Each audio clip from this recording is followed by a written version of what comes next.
కాంగ్రెస్ కుందా? మీరు కుటుంబమా, మిగతా వాళ్ళ కుటుంబ ప్రజలు ఎన్నుకుని 7 సార్లు ఎన్నుకున్న హరీష్ రావు కుటుంబ పరిపాలన అంటే మేబీ దాని వెనకాల కుటుంబ పాలన అంటే కారణం ఏంటంటే ఎమ్మెల్యేలను ప్రగతి భవన్ లోకి రానియలేదు, ఈటల రాజేందర్ లాంటి వ్యక్తులను రానియలేదు, గద్దర్ లాంటి వ్యక్తులను గేటు కాడ కూర్చోబెట్టారు.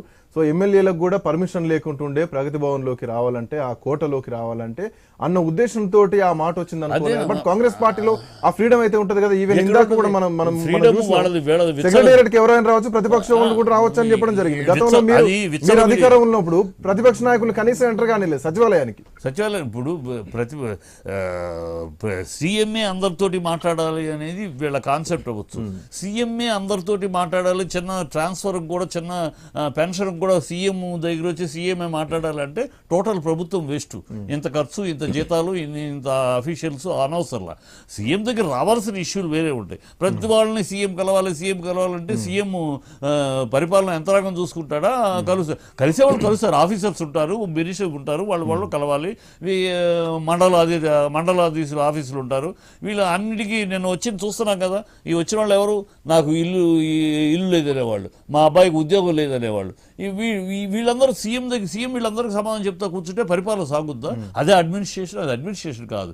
రాజుగో ఈయన ఉండేవారు కాదు. ఒక నిమిషం, వైఎస్ రాజశేఖర ప్రాబ్లమ్స్ సీఎం దగ్గరకు వస్తున్నాయంటే సిస్టమ్ బాగాలేదని అర్థం. సిస్టమ్ వచ్చి వారం రోజులైంది, ప్రభుత్వం ఏర్పాటు చేసి వారం 10 రోజులైంది. అంతము సిస్టమ్ మీదే కదా ఉంది. అక్కడ లేదు కాబట్టే కదా ఈ రోజు ముఖ్యమంత్రి అక్కడ సిస్టమ్ బాగుంది బట్టి అందరూ ప్రజల దగ్గర, జనాల దగ్గరికి రావాల్సిన వారం రోజులనే సిస్టమ్ కొలాప్స్ అయింది అంటున్నారు. కొలాప్స్ మీరు పెట్టారు సిస్టమ్. అదే రాజశేఖర రెడ్డి గారు ఇదే సిస్టమ్ పెట్టినప్పుడు జనాలు ఇలాగ అక్కడ నుంచి క్యూ పంజాగుట్ట ఆయన కరెక్ట్ టైం పెట్టారు. ఆయన ఉండేవాడు, సీఎం యూస్ టు అటెండ్. అది ఒక తృప్తి వాళ్ళకి. సీఎం ఆయన ఉండేవాడు, వచ్చిన వాళ్ళని అక్కడ ఫిల్టర్ చేసేవారు, ఏ విషయం ఆయన దగ్గరికి వెళ్ళాలో అలా పెట్టి క్యూ పెట్టారు.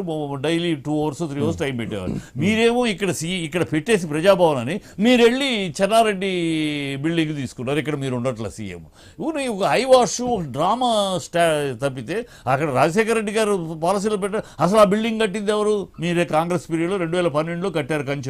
కంచెలన్నీ కట్టింది మీరు. 2023లో మీరు చీల్చేశారు. కంచెలు పగలగొట్టావు. ఏం వాగుడది? కంచెలు కట్టింది మీరే కదా, కాంగ్రెస్ ప్రభుత్వమే కదా. 2012లో కట్టి రికార్డ్స్ చూడండి. 2012లో ఆ కంచెలు కట్టింది కాంగ్రెస్ ప్రభుత్వంలో.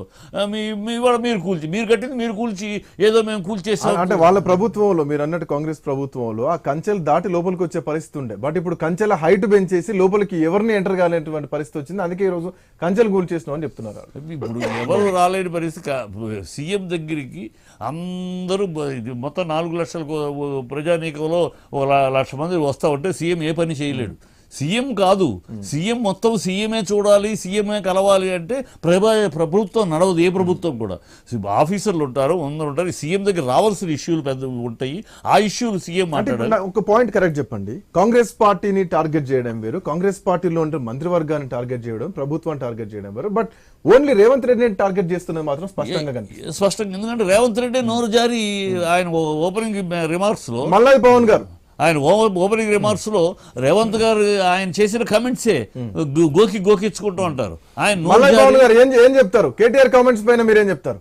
రేవంత్ అంటే చీమలు పెట్టిన పుట్టలోకి పాములు దూరినాయి అంటూ మాట్లాడడం జరిగింది. కాంగ్రెస్ పార్టీ నాయకులంతా కాంగ్రెస్ పార్టీని కష్టపడితే, కాంగ్రెస్ పార్టీ కోసం కష్టపడితే రేవంత్ రెడ్డి వచ్చి ఈ రోజు ముఖ్యమంత్రి పీఠం మీద కూర్చున్నాడు అన్నది ఆయన మాటలో స్పష్టంగా కనిపిస్తుంది.